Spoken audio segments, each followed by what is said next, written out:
உரிமை களம் பார்வையாளர்கள் அனைவருக்கும் வணக்கம். இன்னைக்கான அரசியல் களத்துல எது சம்பந்தமாக விவாதிக்க போறோம் அப்படின்னா, இந்த தேர்தல் நெருங்க நெருங்க திமுகவுடைய வாடகை வாய்கள் இருக்காங்க தெரியுமா, இவங்களே திமுகவை குழி தோண்டி புதைச்சிருவாங்க போல இருக்குது. ஏன்னா இவங்களுடைய ஒவ்வொரு ஸ்பீச்சுகளுமே அப்படிதான் இருக்குது. திமுக தாங்கி பிடிக்கிறேன், திமுக முட்டு கொடுக்குறேன் அப்படின்ற பேர்ல எந்த அளவுக்கு கீழ்த்தரமாக இறங்கி போய் ஆபாசமாக பேச முடியுமோ அந்த அளவுக்கு ஆபாசமாக பேசி திமுக மீதான நன்மதிப்புகளை மக்கள் மத்தியில் குறைத்து கொண்டே வருகின்றார்கள். குறிப்பா திராவிட முன்னேற்ற கழகத்தினுடைய உயிர்நாடி கொள்கையாக இருந்து கொண்டிருக்கின்ற தந்தை பெரியாருடைய கொள்கை கோட்பாடுகளே இவங்க குழி தோண்டி புதைச்சிராங்க போல இருக்குது. அந்த மாதிரிதான் இவங்களுடைய ஸ்பீச்சுகள் இருந்து கொண்டிருக்கின்றது. ஒரு பொண்ணு அரசியல் புரிதல் இல்லாம பேசுறாங்க அப்படின்னா அவங்கள அரசியல் படுத்த வேண்டியது ஒவ்வொரு பெரியாரிஸ்டுகளுடைய ஒரு கடமை. ஆனா அந்த கடமையிலிருந்து இவங்க தவறுறாங்களோ, அந்த பொண்ணை பயன்படுத்தி ஒட்டுமொத்த தமிழ்நாட்டு பெண்கள் மீதுமே ஒரு இழிவுகளை கற்பிக்கும் விதமாகத்தான் இவங்களுடைய ஸ்பீச்சுகள் இருந்து கொண்டிருக்கின்றது.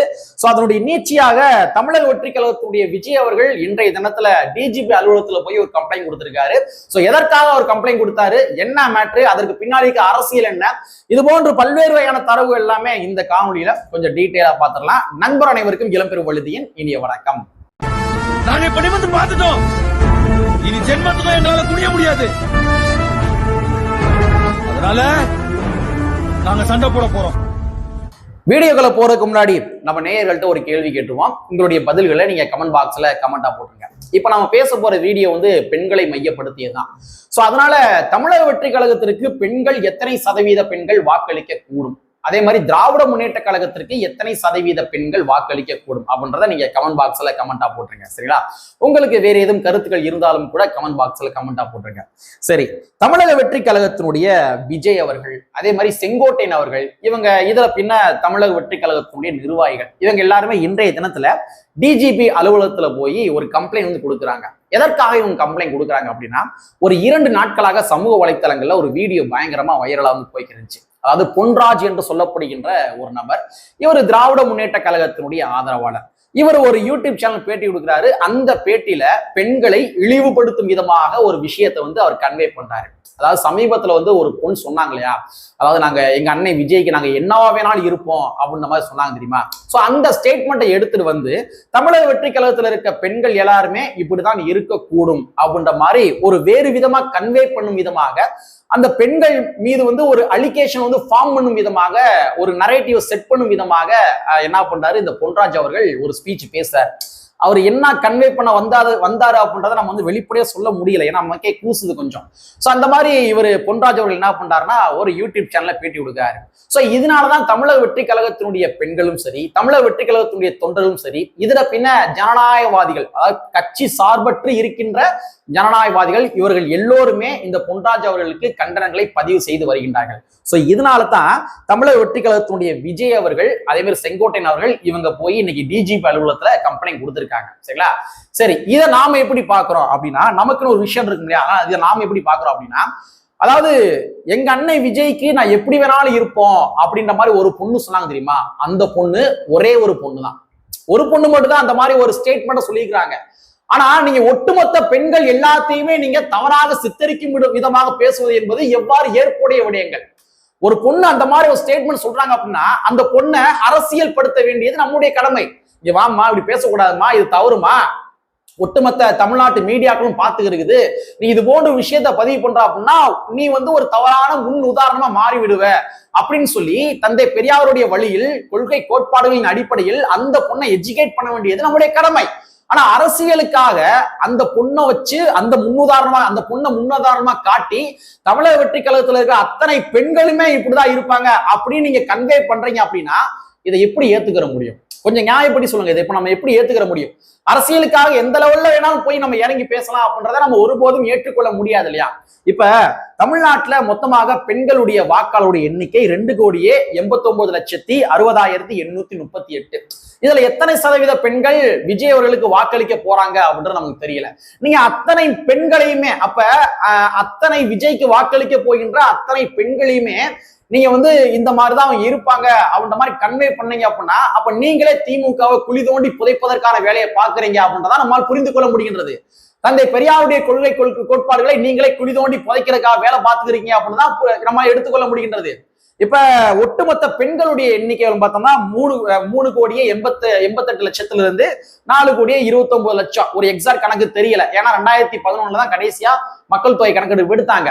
சோ அப்போ ஒரு அப்ராக்சிமேட்டா 3,88,00,000 இருந்து 4,29,00,000 வரைக்கும் பெண்கள் இருக்கக்கூடும் அப்படின்ற மாதிரி சொல்றாங்க. சோ இதுல தமிழக வெற்றி கழகத்தினுடைய விஜய் அவர்களை ஒரு அரசியல் கட்சி தலைவராக பார்க்காம ஒரு நடிகராக அத்தனை பெண்களுமே ரசிக்கிறாங்க. கரெக்டுங்களா?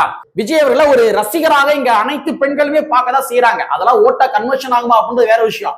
பட் இருந்தாலும் இந்த 4,29,00,000 பெண்கள் இருக்காங்க இல்லையா, இதுல ஏறக்குறைய ஒரு 80% பெண்கள் விஜயோடைய ஃபேன்ஸா வந்து இருப்பாங்க. ஃபேன்ஸா தான் இருப்பாங்க, அவங்க வாக்காளர்களா இருப்பாங்கன்னு நான் சொல்ல வரல. அப்ப நீங்க அத்தனை பெண்களையுமே இழிவுபடுத்துற மாதிரிதான் அவங்களுடைய ஸ்டேட்மெண்ட் இருக்கு. ஏதோ ஒரு பொண்ணு வந்து தவறி வாய் விடுறாங்க அப்படின்னா அந்த பொண்ணை எஜுகேட் பண்ண வேண்டியது நம்முடைய கடமை. ஆனா அதை விடுத்துட்டு நீங்க இதை வந்து ஒரு அரசியல் ஆதாயத்திற்காக இந்த ஒரு ஸ்டேட்மெண்ட்டை கையில் எடுத்து அந்த கட்சியில பயணிக்கின்ற அத்தனை பெண்களுமே இப்படிதான் இருப்பாங்க அப்படின்ற மாதிரி நீங்க கன்வே பண்ணீங்க அப்படின்னா நீங்க பெண்களுடைய வாக்குகளை கவருவதற்காக இதை பேசுற மாதிரி தெரியல. திமுகவையே குழி தோண்டி புதைக்கிற மாதிரிதான் உங்களுடைய பேச்சுகள் அமைந்து கொண்டிருக்கின்றது.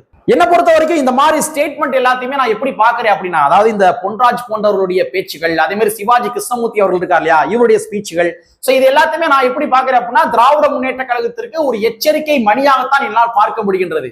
ஏன்னா இது வந்து அந்த காலம் கிடையாது. அந்த காலத்துல வந்து நீங்க ஒரு ஒரு ஆபாசமா ஒரு இடத்துல பேசுறீங்க அப்படின்னா அது கடைக்கோடியில் இருக்க கிராமங்களுக்கு போய் சேராது. ஏன்னா அந்த காலத்துல சோசியல் மீடியா கிடையாது, பத்திரிகையில செய்திகளா வரும். ஒருவேளை ஆபாசமா பேசினாலும் கூட ஆபாச வார்த்தைகளை பத்திரிகையில எழுத மாட்டாங்க.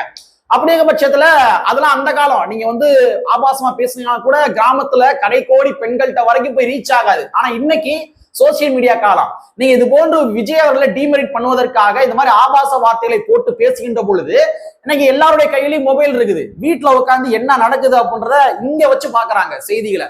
அப்ப உங்களுடைய ஆபாச பேச்சுக்கள் எல்லாமே அந்த கடைக்கோடி பெண்கள் வரைக்கும் போய் சேருது. அப்ப திமுகவுடைய பேச்சாளர் இப்படிதான் இருப்பாரா? இங்க பாருப்பா, என்னப்பா பின்னாடி கனிமொழியுடைய படத்தை போட்டுக்கிட்டு சிவாஜி கிருஷ்ணமூர்த்தி என்று சொல்லப்படுகிற நபர் வந்து ஆபாசமா பேசுறாரு, இங்க பாரு அவர் ஆபாசமா பேசுறாரு, கீழே இருக்கிற மேடையில உட்கார்ந்து இருக்க கருப்பு சட்டை போட்ட பெரியாரசும் கூட கைத்தட்டி ரசிக்கிறாங்க.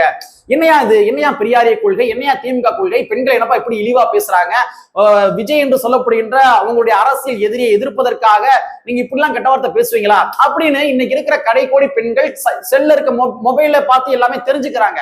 அப்ப நீங்க இந்த காலத்துல எடுத்திருக்கின்ற இந்த அரசியல் ஸ்ட்ராட்டஜி இருக்கு இல்லையா, இது ரொம்ப ஒரு தவறான ஸ்ட்ராட்டஜி. இது மேற்கொண்டு பெண்கள் மத்தியில திமுக வந்து அந்நியப்படுத்திக்கிட்டே இருக்கும். நீங்க என்னதான் பெரியாரியம் பேசினாலும், என்னதான் கொள்கை கோட்பாடுகள் பேசினாலும் இன்னைக்கு இருக்க பெண்கள் எல்லாமே செல்ல பார்த்து தெரிஞ்சுக்கிறாங்க இல்லையா. அப்ப நீங்க திட்டமிட்டு நான் திமுக ஆதரவளிக்கின்றேன் அப்படின்ற பேர்ல நீங்க திட்டமிட்டு என்ன பண்றீங்கன்னா பெண்கள்ட்ட இருந்து கொஞ்சம் கொஞ்சமா அந்நியப்பட்டு போய்கிட்டே இருக்கிறீங்க. இன்னைக்கு வந்து விஜய் அவர்கள் போய் டிஜிபி அலுவலகத்தை போய் கம்ப்ளைண்ட் கொடுக்குறாரு. இது என்ன ரிஃப்ளெக்ட் ஆகும்? இந்த மாதிரி பெண்களை பேசிட்டாங்க, அதனால வந்து விஜய் கம்ப்ளைண்ட் கொடுக்க போயிருக்காரு. நீங்க என்ன சப்பக்கட்டு கட்டுங்க, நீங்க வந்து விஜய் வந்து அப்படி இப்படி அப்படி என்ன சப்பக்கட்டு கட்டுங்க. ஆனா இவர் சொன்ன ஸ்டேட்மெண்ட் இருக்கு இல்லையா, அந்த பொன்ராஜ் சொன்ன ஸ்டேட்மெண்ட், அந்த ஸ்டேட்மெண்ட் தான் மக்கள் மத்தியில இன்னும் ஆழமா அழுத்தம் திருத்தமா போகும். தமிழ்நாட்டுல எத்தனை கோடி பெண்கள் இருந்தாலும் சரி, அத்தனை கோடி பெண்கள் மத்தியில பொன்ராஜ் என்றவர் இப்படி பேசி இருக்கிறாரு, ஏதோ ஒரு பொண்ணு பேசின விஷயத்துக்காக ஒட்டுமொத்த பெண்களை இப்படி பேசிட்டாரு அப்படின்ற மாதிரி கன்வே ஆகும். அப்ப என்ன பொறுத்த வரைக்கும் இது திமுகவுக்கு ஒரு எச்சரிக்கை மணியாகத்தான் பார்க்க முடிகின்றது. திமுக கொஞ்சம் கொஞ்சமா பெண்கள்ட்ட இருந்து அந்நியப்பட்டு கொண்டிருக்கின்றார்களோ என்பதாகத்தான் நம்மால் புரிந்து கொள்ள முடிகின்றது. அது மட்டும் கிடையாதுங்க, தந்தை பெரியாருடைய கொள்கை கோட்பாடு இதுவா? தந்தை பெரியாருடைய கொள்கை கோட்பாடு இதுவா? தந்தை பெரியார் அவர்கள் பெண்களுடைய விடுதலைக்காக பாடுபட்ட நபர்கள். அவர் வந்து இந்த சாதிக்கார பெண்கள் இந்த சாதிக்கார பெண்கள்லாம் பார்க்கல, பார்ப்பன சமுதாயத்துல இருக்கிற பெண்களுக்காகவும் கூட தந்தை பெரியார் அவர்கள் போராடி இருக்கின்றார். அப்படிங்கிற பட்சத்துல தமிழக வெற்றி கழகம் என்று சொல்லப்படுகின்ற விஜய் கட்சியில் இருக்கிற பெண்கள் ஒருவேளை தவறாக பேசினாலும் கூட அவங்களை அரசியல் படுத்த வேண்டியது ஒரு பெரியாருடைய கடமை இல்லையா? ஆனா நீங்க அரசியலுக்காக வந்து பெண்களை இழிவுபடுத்தி பேசுவது என்பது தந்தை பெரியாருடைய கொள்கை கோட்பாடுகளுக்கு செய்கின்ற மிகப்பெரிய துரோகம். அது மட்டும் கிடையாது, தந்தை பெரியார்கள் திமுக மட்டும்தான் ஆதரிக்கும் சொன்னாரா? அப்படி கிடையாதுல்ல. தந்தை பெரியாருடைய கொள்கை கோட்பாடுகள் என்ன? சாதி ஒழிப்பு கொள்கை கோட்பாடுகள். இப்ப சாதி ஒழிப்புக்காக யார் யாரெல்லாம் களமாறாங்களோ அவங்களுக்கு ஆதரிக்க வேண்டியதுதான் தந்தை பெரியாருடைய கொள்கை கோட்பாடுகள். ஆனா இன்னைக்கு திமுக எப்படி செயல்பட்டு கொண்டிருக்கின்றது? தந்தை பெரியாருடைய கொள்கை கோட்பாடுகளுக்கு எதிராகவே வந்து ரெட்டியாமல்லாம் கலந்துக்கிறாங்க, செட்டியாமல்லாம் கலந்துக்கிறாங்க. எந்த ஊர்ல சாதி பேரை திறந்தாரோ, தன்னுடைய சாதி பேரை திறந்தாரோ, அதே ஊர்ல போய் ராஜ்கவுண்டர் மாநாட்டுல போய் 19 முறை ராஜ்கவுண்டர் பேரை நம்ம மாண்புமிகு துணை முதலமைச்சர் சொல்றாரு. அப்ப தந்தை பெரியாருடைய கொள்கை கோட்பாடு கிட்ட இருந்து திமுக கொஞ்சம் கொஞ்சமா அந்நியப்பட்டு இருக்காங்களோ அப்படின்ற மாதிரி கூட நம்மால் புரிந்து கொள்ள முடிகின்றது. சோ தமிழக வெற்றிக்கழகத்துடைய விஜயுடைய கட்சியில பெண்கள் ஒருவேளை இந்த மாதிரி பேசாம கூட அவங்களை எஜுகேட் பண்ண வேண்டியதான் நம்முடைய கடமை. அதை விட்டுட்டு அவங்க ஒட்டுமொத்த பெண்கள் எல்லாமே அப்படிதான் இருப்பாங்க என்று சொல்வது என்பது ஒருபோதும் ஏற்றுக்கொள்ள முடியாது. இது ஒரு தவறான பாலிடிக்ஸ், ஒரு தவறான முன்னுதாரணமாக சென்று கொண்டிருக்கின்றது. சோ திமுக இது போன்ற விஷயங்களை கடிவாளம் போடல. சிவாஜி கிருஷ்ணமூர்த்தி போன்ற ஆட்கள் இல்லாட்டி இதர பின்ன இது போன்று இருக்கிற வாடகை வாய்கள் நல்ல பேர் எடுப்பதற்காக அவங்க பேசுவாங்க. ஆனா இது திமுகவுக்கு தான் பின்னடைவு என்பதனை திமுக தலைமை புரிந்து கொள்ள வேண்டும், கடிவாளம் போட வேண்டும் என்பதனை ஒரு தோழமையோடு கூறிக்கொண்டு கற்பி ஒன்று சேர் புரட்சி சென்று புரட்சியாளர் அம்பேத்கருடைய வரியை கூறிக்கொண்டு நிறைவு செய்கின்றேன். நன்றி, வணக்கம்.